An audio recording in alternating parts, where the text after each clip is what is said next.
तो जी ये 8 मुहर्रम का रोज़ा था। जैसे कि आप देख सकते हैं कि एवरीबडी वॉज स्लीपिंग। मेरी आँख कोई 2:45 बजे खुल गई थी क्योंकि मैंने 2 to 3 अलार्म सेट किए हुए थे फॉर द रोज़ा।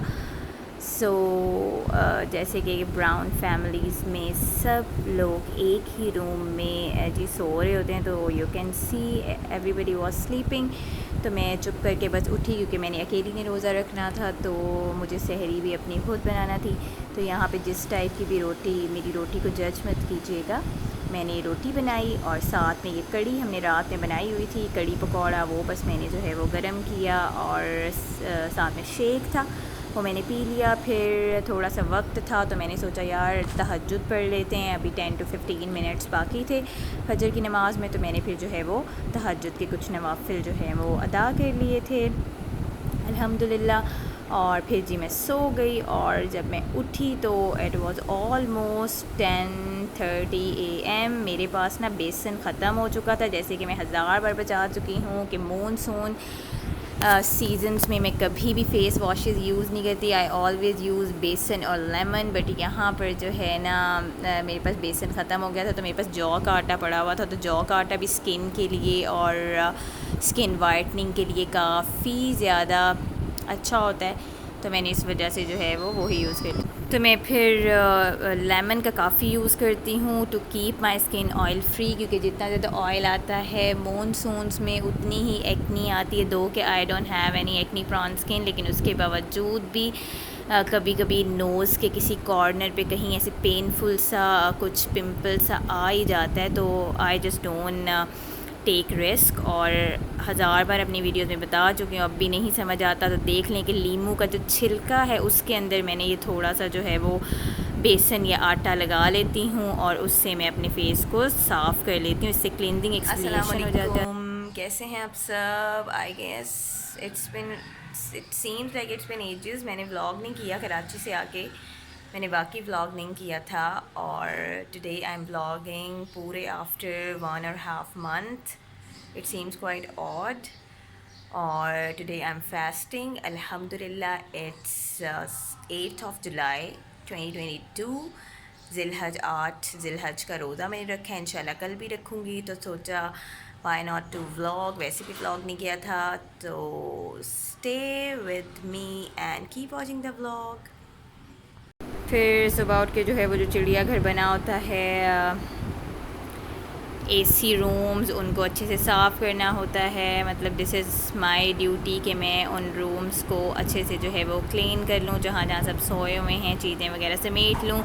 बिकॉज़ हेल्पर्स वगैरह आती हैं तो वो सिर्फ सफाई वगैरह करती हैं, but they don't try to you know sum up और गैदर द मेस। तो वो सारा जो मेस होता है, वो जो बिखराव होता है, वो आप ही को करना होता है। यहाँ पे जी ये हमारे अल्हम्दुलिल्लाह कुर्बानी है जी, ये 2 हमारे बकरे हैं। यहाँ मेरा भाई जो है वो इन बकरों को नहला रहा था।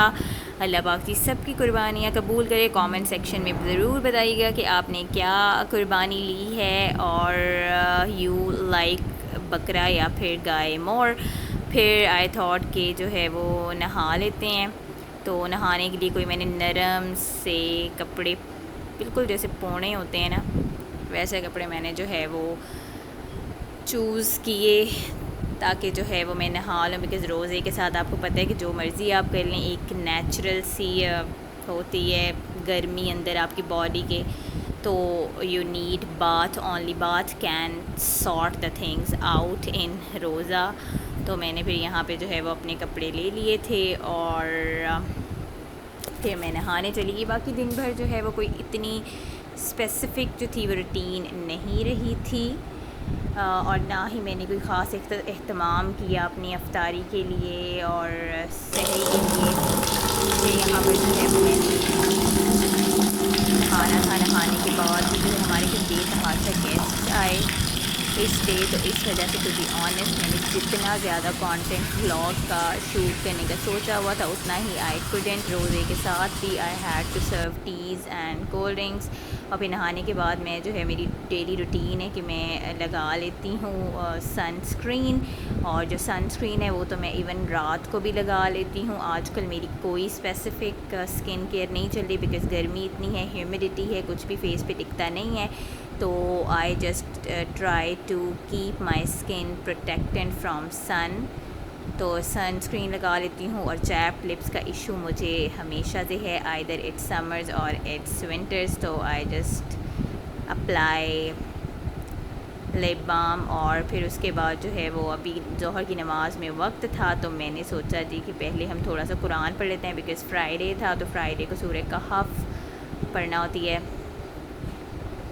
और ये हो गई जी मैं तैयार, और सूरह कहफ पढ़ना होती है। फिर इसके अलावा ये कि कुछ मंथ से अल्हम्दुलिल्लाह मैंने जो है स्टार्ट की है सूरह बकरा पढ़ना, और उससे मेरे स्ट्रेस में काफ़ी रिलीज़ आया अल्हम्दुलिल्लाह। तो मैं आप लोगों को भी सजेस्ट करूँगी कि सूरह बकरा आपको जितनी बड़ी लगती है, समझ लें कि उसके बेनिफिट्स और उसके जो है वो ख़जाने भी उतने ही बड़े बड़े हैं। तो नेवर टेक सूरह बकरा लाइटर, इसको अपनी लाइफ का हिस्सा बनाएं। बेशक आप रोज़ ही 1 से 2 पेजेस ही पढ़ लें, बट लाजमी पढ़ें। मैं तो अल्हम्दुलिल्लाह जी पूरी पढ़ती हूँ। और फिर इसी तरह जो है वो रात हो गई थी, और रात को जो है ये मैं अपनी चाय पी रही थी जी आफ्टर इफ्तारी। And if you like the vlog give it a thumbs up, subscribe and prayer.